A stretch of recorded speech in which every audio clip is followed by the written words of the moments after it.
and welcome back to our channel here at the Days of Horror. Now today we're going to delve into the fascinating and the joyous and one could say the darker side of a Christmas tradition. That tradition is known as mummering.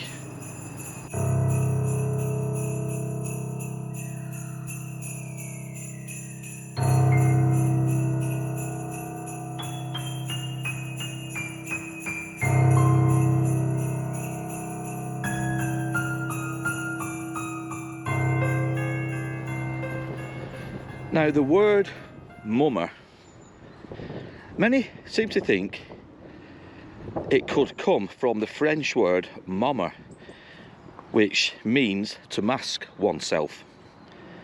Others believe it originates from the English word mum, as in quiet, because mummers commonly perform silent pantomimes. But also some believe it could come from the Greek word momus, and he was a god of mockery and satire, and he was traditionally depicted as lifting a mask from his face. So there's three variations of the word mumming from three different countries. Now mumming, as it is often termed as, again some people think it originated over in Rome, and by the mid to late 19th century it had spread far and wide to places such as here in England. It entailed many people dressing in ragged clothes, wearing strange and dark looking masks. We'll get to why I call it the dark looking mask shortly, but these masks were grotesque in many plays. But mumming, or mummering as it is also known as, it refers to people originally knocking on neighbours' doors. They would knock a few times, several times, until the door was answered. But these people were not allowed to say a word, not utter a single word. If they were led into people's houses, they continued to stay silent, other than ing. That's all they used to do. They used to reply to phrases and questions by simply saying and that was it. Now why would people do such a thing, knock on doors and just simply wait to be invited in? Now it used to be a tradition where neighbours would visit individual households. Like I said, they would have grotesque masks and weird looking clothes, and they would go into people's houses and pretend to clean up, to tidy up, all the while ing. That's the only way I can do it. Now the people in the household, such as the children, would try to get these strangers to speak, to say a word. And if they did, the people, the mummers or the mummering people, they wouldn't be paid. They wouldn't be paid in either little bits of food or cash. If, however, they did the chores, they would simply hold out the hand till they received their gift. Now, once they received the gift, they were free to speak, and then they would go on their way to the next house. Now, this video wouldn't be a Days of Horror video unless there was something dark and sinister to it, and that's exactly what we're going to get into shortly.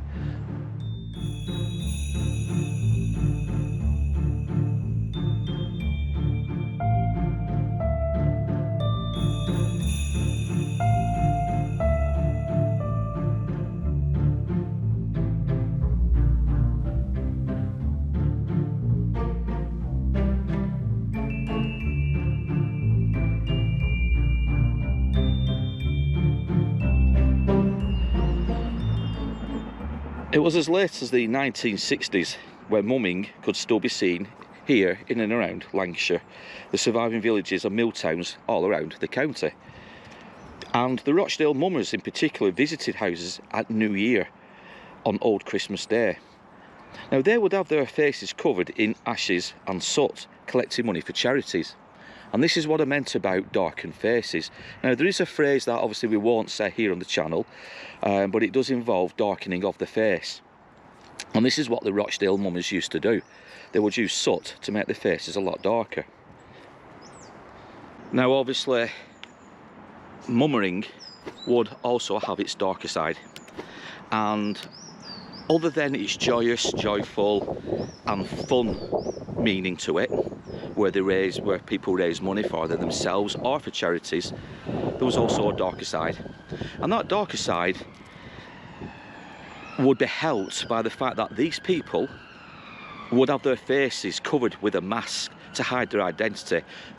When they did speak, they would also hide their voices by putting on a different accent, or maybe talking in a slower way or whatever, just to hide their voice. But being behind a mask, this is where the sinister side of mummering occurred. And it was back in 1860 in Newfoundland where a murder would take place to a man known as Isaac Mercer. Now Isaac Mercer, as he was going back to his home, like I said, in Newfoundland, he was set upon, as well as two of his, I think they were his brother-in-laws. All three of them were set upon by a group of mummerers.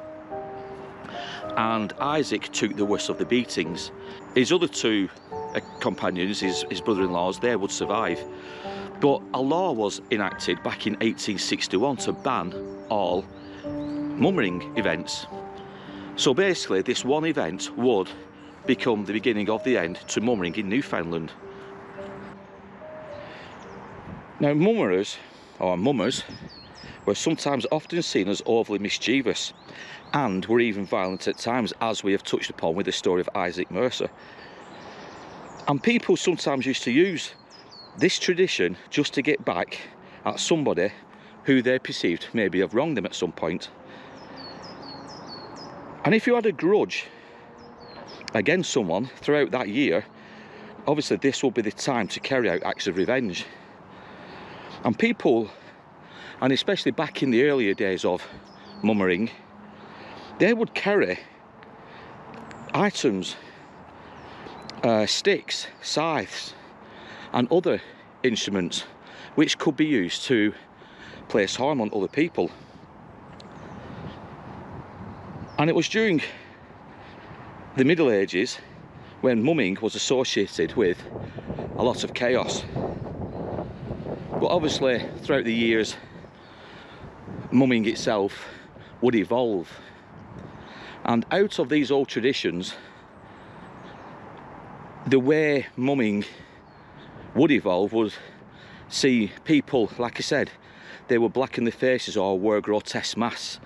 They would wear really weird and bizarre, colourful items of clothing. But they would visit bars, inns, village centres, if you will, centres of villages, small villages and towns, reenacting plays. They would become more fun and joyful, less frightening, and mumming itself, like I said, would carry on, especially here in Lancashire, until around the 1950s, possibly the 1960s. Now, for those like myself and Vicky who are into the horror genre when it comes to movies, you will probably realise and know that obviously a lot of the most famous characters all wore masks. Jason Voorhees in Friday the 13th, you had Michael Myers in the Halloween franchise, you had the Scream franchise, you also had Leatherface in the Texas Chainsaw Massacre films, but you also had real life situations where masks were worn. And I think there was a film called The Town That Dreaded Sundown, and I'll put the name down below, based on a true story where a murderer was going around this town killing innocent people. I think it was like in Lovers Lanes and places like that where he would target these couples, but he wore a Hessian mask. There's also another film, The Strangers, where three people come knocking on a couple's door.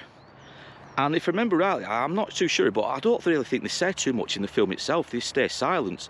So this is a form of mummering. So you can see why mummers and mummering itself can be quite frightening to individuals. And we do also have stories of real life encounters with mummers from people who are now adults but who were children at the time, and it had stuck with them all these years. And there's one in particular where I've come across a lady on a forum, or Roots forum I think it's called, or the Roots community, where she recalls back in the 50s a group of mummers or mummerers coming into her home when she was only 4 or 5 years old, and she was frightened out of her wits because these strangers are coming without saying a word, and all they did was throughout. It was quite intimidating and frightening, and she remembers cowering behind her parents while they went about doing their thing. But it stuck with her. It stuck with this poor lady all these years. Now, like I said, there's a darker side to mummers and mummering, but it's not all dark. And we have to remember that mummerers and mummerings, the events themselves, have raised thousands upon thousands of pounds for endless charities all over the world. And like I said, it has changed dramatically from people coming to doors, knocking on, not saying anything, to having parties and festivals and events outside pubs, inns, like I said, in the little squares, in villages, in towns. There's parades all over the world where mummering events take place. So it has changed for the better, and like I said, it has raised thousands of pounds for many, many charities. Mummering has been associated with taking place over certain periods of the year, such as Easter, Christmas and over the New Year. And this is why we're out today, just doing this short video talking about it, because it is a word that I had never come across until earlier this week. So I thought we'd come out here to Whitworth Park to take you guys with us to tell the short story, and basically to see if any of you guys have heard the term mummers or mummerings. Let us know down below if you have partaken in any of these events yourselves, or have you got family members that used to do it, or perhaps you yourselves witnessed these traditions taking place in your home way back in the 50s or 60s. Comment down below.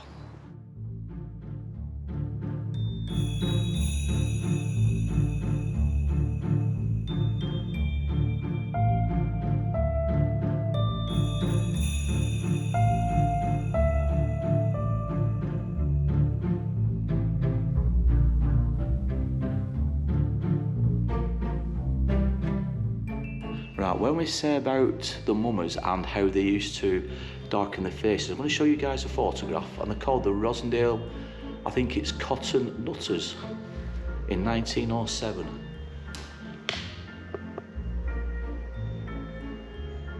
And as you can see, the faces were darkened for the events.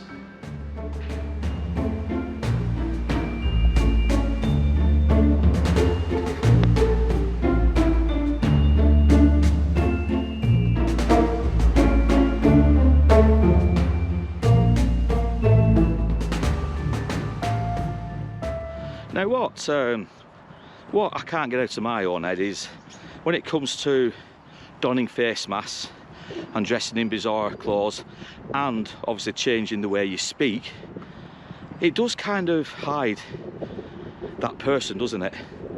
And I guess back in the 1800s, early 1900s, I guess many neighbours would have known who were behind such masks and such voices and such clothing. You know, it probably would have been Albert or Dave from down the road who's come to do his mummering.